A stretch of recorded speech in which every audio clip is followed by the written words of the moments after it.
E aí, pessoal, sejam bem-vindos a mais um Relações Internacionais em Minutos. Isso aí.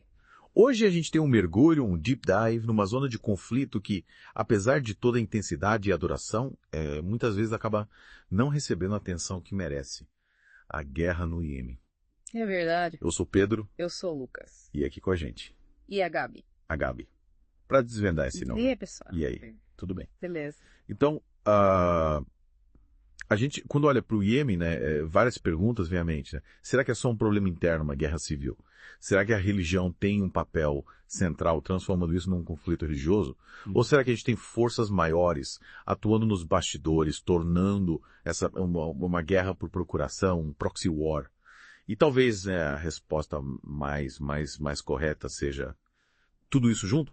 É. E o que a gente quer nesse deep dive é entender quem são os principais envolvidos, o que está em jogo e por que esse conflito tem implicações que vão muito além das fronteiras do Iêmen. É isso aí. É isso aí. Então, Gabi, para a gente começar a entender essa situação toda, acho que o ponto de partida é a localização geográfica do Iêmen e a importância estratégica dele no cenário global, né? Exatamente. O Iêmen, ele fica ali na pontinha da Península Arábica, fazendo fronteira com a Arábia Saudita, né? Só que ele controla um ponto estratégico, o Estreito de Bab el-Mandeb. Uhum. E por que isso é tão importante? O Estreito de Bab el-Mandeb, ele é uma artéria vital para o transporte mundial de petróleo. Uma boa parte do petróleo que circula pelo mundo passa para essa pequena passagem que liga o Mar Vermelho ao Golfo de Aden. Então, qualquer instabilidade no Iêmen tem o potencial de causar sérios problemas no fornecimento global de energia. É tipo um gargalo, né? É tipo um gargalo. Um gargalo logístico ali de importância global. E essa estabilidade no Iêmen não é algo recente, né? Não, não é. Se a gente for olhar o contexto histórico, o Iêmen, ele já tem um longo histórico de divisões internas, principalmente entre o norte e o sul do país, né? E você soma isso com uma forte lealdade tribal e uma fragilidade das instituições do governo central. Isso tudo torna o país vulnerável a tensões. Então, um país com fragilidades internas numa localização supercrítica. Uma perspectiva realista, como apontam algumas das nossas fontes, parece um cenário ideal para interferência de potências externas, né? Total. Quando tem um vácuo de poder, alguém vai tentar ocupar. Com certeza. E aí, a gente tem que se perguntar, quem são esses atores internos e o que de fato desencadeou essa mais recente onda de violência? Aí que entra a história dos Houthis. Os Houthis, né? A gente vai falar bastante. Quem são eles?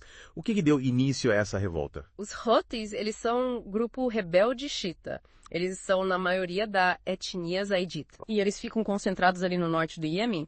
A insurgência deles começou lá em 2014, mirando o governo central da época.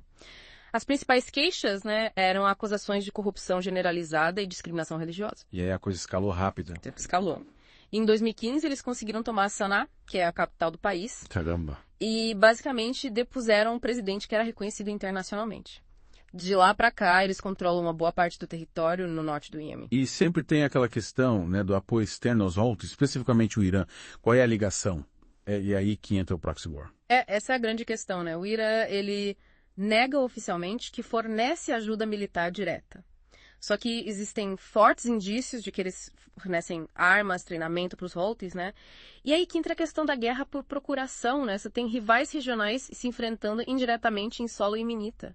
A Arábia Saudita vê essa influência iraniana como uma ameaça direta à sua segurança. Claro. E isso acaba intensificando o conflito. Que aí entra a Arábia Saudita, né? Que é uma potência sunita. O Irã, a principal potência xiita da região. Parece um caso clássico de rivais históricos se enfrentando, como destacam nossas fontes. A Arábia Saudita, com o apoio de uma coalizão, né, que inclui os Emirados Árabes Unidos, Estados Unidos, Reino Unido, lançou uma intervenção militar contra os Houthis em 2015. Né? O objetivo oficial era restabelecer o governo deposto e conter essa crescente influência iraniana ali na sua fronteira sul. E as consequências dessa intervenção são brutais, né? Anos de guerra, bombardeios... Sim, o conflito se prolongou e isso levou a uma crise humanitária gigantesca, né?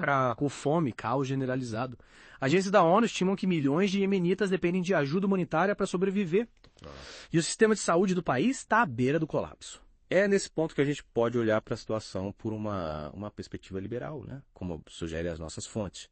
A ONU tentou, né, intervir, mediar a paz. Mas quão eficazes têm sido essas tentativas, né, diante de interesses estratégicos tão arraigados? Essa é a questão, né? A ONU até tenta negociar acordos de paz, só que os interesses estratégicos, principalmente desses atores externos poderosos, eles acabam atrapalhando. É difícil você encontrar um consenso, né, quando você tem tanto em jogo. A falta de consenso entre os membros permanentes do Conselho de Segurança da ONU, por exemplo, muitas vezes impede que as resoluções, né, sejam realmente eficazes. E aí, depois de tudo isso, quem está vencendo? Parece mais um impasse, né? No momento não tem um vencedor claro. O Iêmen continua dividido, o governo central é fraco e os Houthis continuam controlando as regiões do norte. As nossas fontes mencionam uma trégua mediada pela ONU em 2022 e negociações em andamento. Teve algum progresso real? A trégua de 2022 até que deu uma acalmada, né? Mas, infelizmente, ela não resultou numa resolução duradoura do conflito. As negociações continuaram em 2023, 2024, mas os conflitos localizados e os ataques aéreos, eles persistiram. Vai e vem. Parece que tem muitas camadas nesse conflito, né? Nossas fontes também mencionam a perspectiva construtivista, né? O papel das identidades religiosas e das narrativas históricas. Como que isso contribui para essa dificuldade de você ter uma paz duradoura? Essas identidades religiosas, né, que são muito fortes, e as queixas históricas, elas acabam alimentando o conflito, né? Moldam as percepções, aumentam a desconfiança, as narrativas acabam dificultando um acordo. Não é só uma questão de poder político, envolve crenças, feridas do passado que precisam ser curadas. Tudo isso pinta um quadro bem sombrio, né? Mas, Lucas, por que o resto do mundo, incluindo o Brasil, deveria se importar com o que está acontecendo no Iêmen? Boa pergunta. A instabilidade no Golfo Pérsico, onde o Iêmen está inserido, tem implicações estratégicas globais, principalmente no fornecimento de energia. Qualquer interrupção no fluxo de petróleo pelo Estreito de Bab el-Mandeb pode afetar os preços globais, a estabilidade econômica de vários países. Sem falar no custo humano da guerra, né? A crise humanitária é gigantesca. Milhões de pessoas deslocadas, fome, doenças. É uma tragédia de proporções enormes. Não é só geopolítica e direitos humanos, né? Nossas fontes também falam de um impacto no comércio global. Isso pode afetar até o Brasil. Pode. Os ataques dos Houthis a navios no Mar Vermelho estão causando problemas no comércio internacional, né? Isso pode levar a um aumento nos custos de frete, afetar o valor do dólar e contribuir para a inflação. Caramba! E isso impacta diversos setores, incluindo o agronegócio brasileiro, que depende dessas rotas de navegação para exportar e importar. Imagina um aumento no custo de fertilizantes, por exemplo. Então, mesmo sem envolvimento militar direto, o Brasil está conectado a essas artérias econômicas globais. Que papel o Brasil pode ter em tudo isso, Gabi? O Brasil ele tem uma longa tradição de defender soluções multilaterais, né, resoluções pacíficas para conflitos internacionais. Ele pode atuar como mediador, né, promovendo diálogo, apoiando os esforços humanitários, buscando soluções políticas mais equilibradas.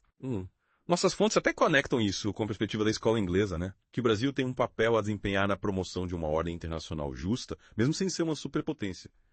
É isso aí. A escola inglesa destaca a importância das normas das instituições internacionais.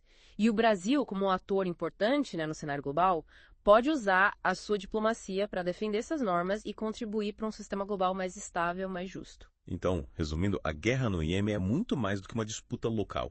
É uma teia complexa de problemas internos, disputas regionais, interesses globais, com consequências humanitárias devastadoras e impactos em economias distantes. É isso. Uma crise que mostra como um conflito aparentemente localizado pode rapidamente se tornar um problema global quando potências externas com seus próprios interesses entram em cena. E aí fica a pergunta para você que está acompanhando a gente. Será que o mundo está negligenciando essa tragédia no Iêmen por causa de interesses próprios? Ou será que falta vontade política para encontrar uma solução de verdade? Deixa a sua opinião aqui nos comentários. E se você gostou desse deep dive sobre o conflito no Iêmen, curta, compartilhe esse episódio do Relações Internacionais em Minutos, parte da nossa série Crises e Conflitos Atuais Explicados. Se inscreve no canal para não perder os próximos. Valeu, pessoal. A gente espera ter esclarecido um pouco sobre esse conflito que é tão importante e muitas vezes mal compreendido. É isso aí. Obrigado por acompanharem a gente. Até a próxima. E até o próximo Relações Internacionais em Minutos. Tchau, tchau. Tchau.